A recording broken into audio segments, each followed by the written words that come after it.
Yaxşı, elhamdülillah və salatu və selamu Resulullah. Yəni, oruc və bir də Kur'an. Və artıq Şaban ayıdır, Ramazan ayına bir şey qalmamışdır. Və Şaban ayı haqqında Allah Resulü sallallahu aleyhi ve sellem müəyyən hədisləri var. Yəni, Şaban ayında xüsusi bir ibadət yoxdur. Sadəcə olaraq gəlir ki, Şaban ayında əməllər Allaha yüksəlir, Allaha ucalır. Və mən də sevirəm ki, mən oruclu ikən əməllərim Allaha ucalsın. Alimlər deyir ki, insan ola bilər, Quran oxusun, namaz qılsın, lakin oruclu kimi davamlı ibadət olmur. Çünki orucda insan, yəni fəcr doğandan gün batana kimi ibadətdədir. Yəni bütün günü ibadətdədir. Və oruc ibadəti ilə əməllər Allaha yüksəlir. Həmçinin Şaban ayında yəni əməllər Allaha daha sevimlidir. İnsanların qafil olduğu üçün. Qəflət vaxtı da ibadət Allaha sevimli olur ki, insanlar qafildirlər və çox vaxtda Ramazandan əvvəl insanlar görsən dünya ilə məşğul olur. Ticarətçilər, tacirlər öz ticarətini Ramazana hazırlıq olaraq ki, Ramazanda ibadət olacaq, oruc olacaq. Şabanda görsən o səfərlər və s. Ki, işlərini səhmana salmaq istəyirlər, dünyavi işlərini və ibadətdən görsən bir qədər insan yayınır, qafil qalır. Və insanların da qafil olduğu vaxtı ibadət etmək Allaha sevimli əməllərdəndir. Və Allah Teala Səcdə surəsində buyurur ki, تَتَجَافَى جُنُوبُهُمْ عَنِ الْمَضَاجِعِ يَدْعُونَ رَبَّهُمْ خَوْفًا وَطَمَعًا. Onlar yanları yataqlarından qalxır, yəni gecə ikən yataqlarından qalxırlar ibadət üçün. يَدْعُونَ رَبَّهُمْ خَوْفًا وَطَمَعًا və Rəblərinə dua edirlər qorxu və ümidlə. Deməli, bunlar gecə ikən ibadət edirlər. Yataqlarından qalxırlar. Və gecə hansı ki, qəflət vaxtıdır, insanların yatma vaxtıdır, hamı yatır. İbadət edilənlər azdır, müvəffəq olanlar azdır. Və bu insanların qafil vaxtı, qəflətdə ikən bunların ibadət etməsi və ibadətlərini gizlətməsi. Çünki gecə ikən insan ibadəti kiməsə göstərmir də, gizlidir. Və mükafat da əməllərinə uyğun olur. Və Allah da mükafat olaraq deyir ki, فَلَا تَعْلَمُ نَفْسٌ مَا أُخْفِيَ لَهُمْ مِنْ قُرَّةِ عَيْنٍ. Və onların, yəni onlar üçün yəni heç bir kəs, heç bir nəfs onlar üçün göz sevindirən, göz oxşayan necə neymətlərin gizlədilib saxlandığını bilmir. Yəni bunlar ibadətlərini gizlətdiyi üçün Allah Teala da onlara veriləcək mükafatı gizlətdi. Ki, nə mükafat veriləcək heç kəs bilmir. Və Şaban ayı da qəflət vaxtıdır. İnsanlar qafildir və Rəcəb ayı, Şabandan əvvəlki aya müşriklər cahiliyyə dönəmində təzim edirdilər, haram ayı olduğu üçün və müəyyən ibadət edirdilər. Və hətta Umar radiyallahu anhu xəlifəlik dönəmində Rəcəb ayında görsən oruç tutanların əllərini vururdu, rəcəbçilər deyirdi. Ki, vururdu ki, yəni yesinlər deyə. Şaban ayı isə artıq qəflət vaxtıdır, qafillikdir və insanlar da bu Şaban ayında Peyğəmbər sallallahu aleyhi və səlləm nümunə götürərək ibadətlə Ramazan ayına hazırlaşması gözəl, yaxşı olur. Yəni zikir, dualar, namaz, oruc, Quran qiraəti və s. ibadətlərlə. Və Ramazan artıq az qalıb müsəlmanlar Ramazan ayını gözləyir. Şövqlə, istəklə, yəni çatmasını və Ramazan ayı da Quran ayıdır. Ramazan ayı kütləvi ibadət ayıdır. Və Ramazandan əvvəl Şaban da, Şabandakı ibadətlərin buyurulması da Ramazana hazırlıqdır və Allah Teala Şaban ayının orta gecəsi hədisdə gəlir ki, bütün qullarına baxır və hər kəsi bağışlayır. Yalnız müşrik və bir də küsənlərdən başqa. Və bu da Allah Teala'nın özünün etdiyidir. Çünki Şaban ayının orta günü, orta gecəsi xüsusi müəyyən bir ibadət haqqında səhih rəvayət yoxdur ki, Şabanın orta gecəsi nəsə ibadət eləmək və yaxud da ortasında olan gündüz nəsə ibadət eləmək haqqında səhih bir rəvayət yoxdur. Sadəcə Allah Teala insanları bağışlayır. Və bağışlananlar da şək yoxdur ki, Allah Teala'nın müvəffəq elədiyi şəxslərdir. Yəni ömür boyu, il boyu, yəni öz nəfsi istəkləri ilə yaşayaraq sonra Şabanın ortasında yəni nə isə heç bir səhih dəlil olmadan ibadət edərək Allah Teala'dan bağışlanma ummaq yəni insan üçün, müsəlman üçün yaraşan bir şey deyildir.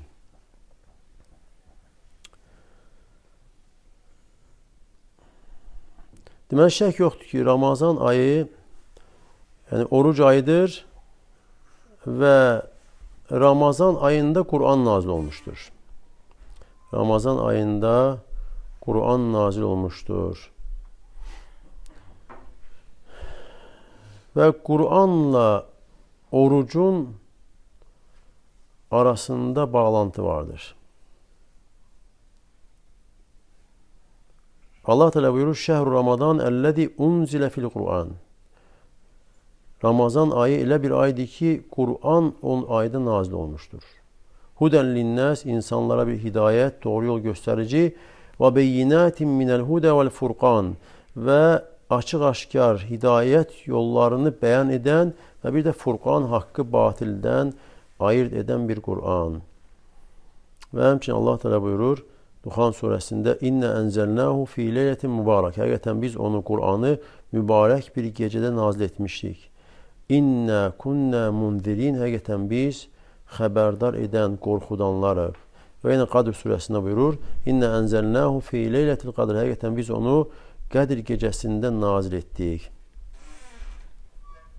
Ve sanki Ramazan ayı bu cür uca dereceye, bu cür menzileye Kur'anla, əzəmətli Kur'anla, Allah'ın kəlamı olan Kur'anla əlaqəli olduğu için Ramazan ayı sanki bu dereceye çatmıştır. Ve sanki Qədir gecesinin özü de bu Kur'anla əlaqəli olduğu için bu cür dereceye çatmıştır. Ki 1000 aydan xeyirli olmuştur. Ki Allah Teala bu əzəmətli Kur'an'ı nazil ettiği için. Ve Kur'an'ın bərəkətli olması sadece görsən Ramazanla bağlı değil, sadece Qədir gecəsindən yox, əksinə başka günlerle de əlaqəsi vardır. Ve Allah Teala Peygamber sallallahu aleyhi ve selleme vahiy ederek, hitap ederek deyir ki: "Ve awhayna ileyke ruhan min emrina." Böylece biz sana öz işimizden ruh vahiy ettik. Yani Kur'an'ı "Ma kunte tedri mel kitab ve'l iman." Sen yani kitap nedir, iman nedir bilmirdin. "Velakin cealnahu nuran nehdi bihi men neşâ min ibadina." Lakin biz onu bir nur ettik ki onunla kullarımızdan istediğini hidayet edirik. Yani Kur'ansız Ramazan ayı təsəvvür olunmazdır. Ve həmçində Qədir gecəsi də. Kur'an insanların ruhlarına bir ruhdur. Bəsirət üçün nurdur. İnsanın gözü üçün də nurdur.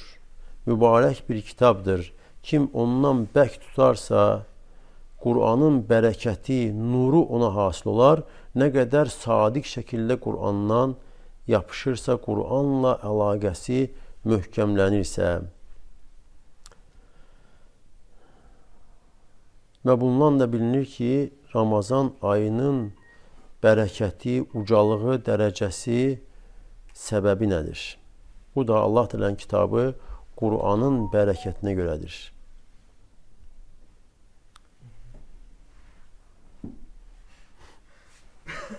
Lakin səbəb nədir? Ki, yəni Kur'anla orucun əlaqəsi nədir? İmam Müslim öz səhihində Əbu Qatadə Ənsaridən rəvayət olunan hədisdə deyir ki, Allah Resulü sallallahu aleyhi ve sellem'dən soruşanda həftənin birinci gün orucu haqqında deyir ki: "Zəke yevmun vulidtu fihi." Bu elə bir gündür ki, mən o gündə doğuldum. "Və yevmun bu'istu." Və o gündə mənə vəhiy olundu. Peyğəmbərlik verildi və yaxud da mənə Kur'an nazil edildi. Və o gün Kur'an nazil edilen bir gündür. Vahiy gelen bir gündür. Həftənin birinci günü. Və bu gündə də oruç tutmaq müstəhəbdir. Çünki o gündə Qur'an nazil edilmişdir. Allah Teala'nın kitabı nazil edilmişdir. Və bu dəlillər bildirir ki, orucun Qur'anı anlamaq, Qur'anı tədəbbür etmək, düşünməkdə təsiri vardır, faydası vardır.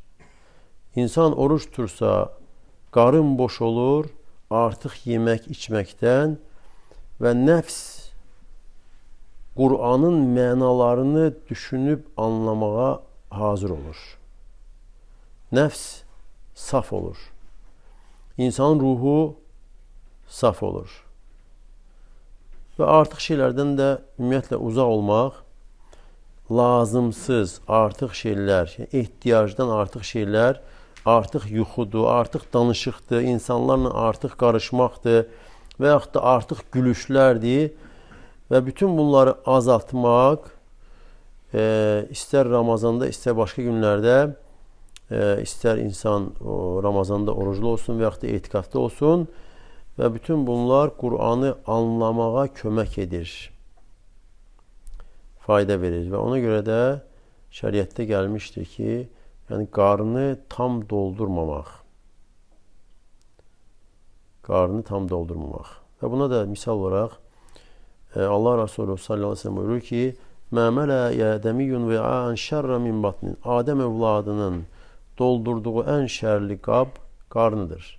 Bihasbi ibni Adəmə, Adəm övladına kifayətdir bir neçə loxma belini düzəltmək üçün.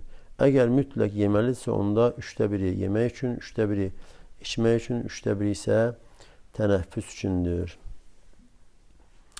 Və sələflərdən də bu arada sözlər gəlmişdir. Misal olaraq Əl-Mərvazi İmam Əhmədin yoldaşlarından olur. Deyir ki, mən İmam Əhmədə dedim ki, "Yəcidur raculu min qalbihi riqqatan və huve yeşba." Yəni bir kişi əgər tox, yəni daim toxdursa əgər qəlbində yumşaqlıq, incəlik tapa bilərmi? İmam Əhməd deyir ki, düşünmürəm.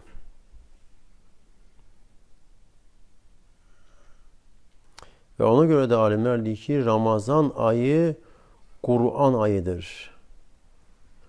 Qur'an oxumaq, dinləmək, əzbəri danışmaq ki, nəfs tam şəkildə Qur'anı başa düşməyə, anlamağa, fəhm eləməyə, Qur'andan təsirlənməyə hazır olur.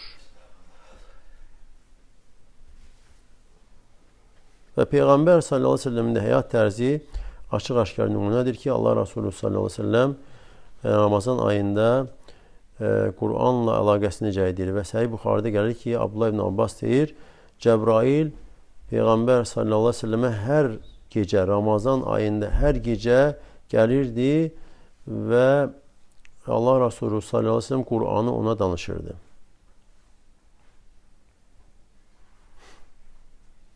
Və Allah Teala'dan istəyərəm ki, bizi eşitib yaxşısına tabi olanlardan etsin. Allah sizə bərəkət versin. Subhanaka Allahumma və bihamdik. Əşhədu en la ilahe illa ent. Estağfiruka və etûbü ileyk.